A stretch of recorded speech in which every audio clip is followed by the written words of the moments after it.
ৰাজকুমাৰ দাক মই যথেষ্ট ভাল পাওঁ। ৰাকুদা আমাৰ বলিউডৰ যিমানখিনি এক্টৰ আছে গোটেইখিনিয়ে এটা আমাৰ আদৰ্শ। তেওঁ মানে এনেকুৱা আমাৰ ফাৰহানে কৰে, মিউজিক কৰে, সি গান গায়, ডাইৰেকশ্যন কৰে, প্ৰডিউচাৰ কৰে, কিন্তু ফাৰহানৰ সেই কিকটো নাই, মানে বুজি পাইছেনে?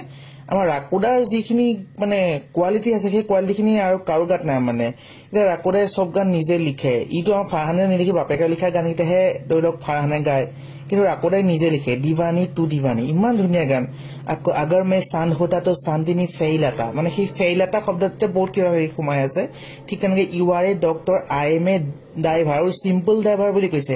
ইমান বঢ়িয়া গান, ইমান বঢ়িয়া গান, বহুত ভাল লাগে। মানে আমি যে তেওঁক কওঁ মানে অকল অসমতে নহয়, মানে তেওঁ বলিউড, হলিউড আৰু কিবা কিবি উড যি আছে মুঠতে চবতে আমাৰ ৰাকুদাৰ মানে আগস্থান পাব লাগে। আৰু আজি তেওঁ যে যোৰহাটলৈ গৈছিলে যথেষ্ট ভাল লাগিছে, তাত গৈ স্বাক্ষৰক লগ কৰিছে, স্বাক্ষৰ লগত আকৌ গছ পুলি ৰোৱাৰ কথা পাতিছে, যথেষ্ট ভাল লাগিছে। আৰু এই যুৱ প্ৰজন্মক মানে তেওঁ যথেষ্ট উৎসাহিত কৰিছে মানে।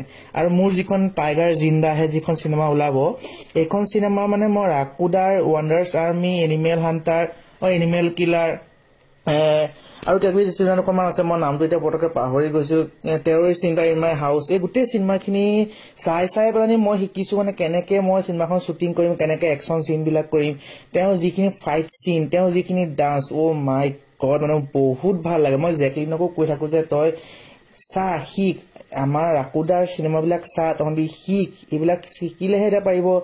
এতিয়া মানে আমাৰ যি চিনেমাই নোলাওক, এতিয়া লাষ্ট যিখন চিনেমা আছে বাহুবলীখনো বহুতে ক'ব খোজে ৰাকুদাৰ চিনেমাবিলাক চাই পেলাই নকল কৰা, কিন্তু আমি কওঁ যে নকল কৰা নহয়, গোটেই চিনেমাৰ চিনবিলাকেই ৰাকুদাৰ চিনেমাৰ পৰা ডাইৰেক্টলি তুলি আনিছে। গতিকে আমি এটাই যে ৰাকুদা এতিয়া গ্ল'বেলি প্ৰতিষ্ঠিত হ'ব লাগে।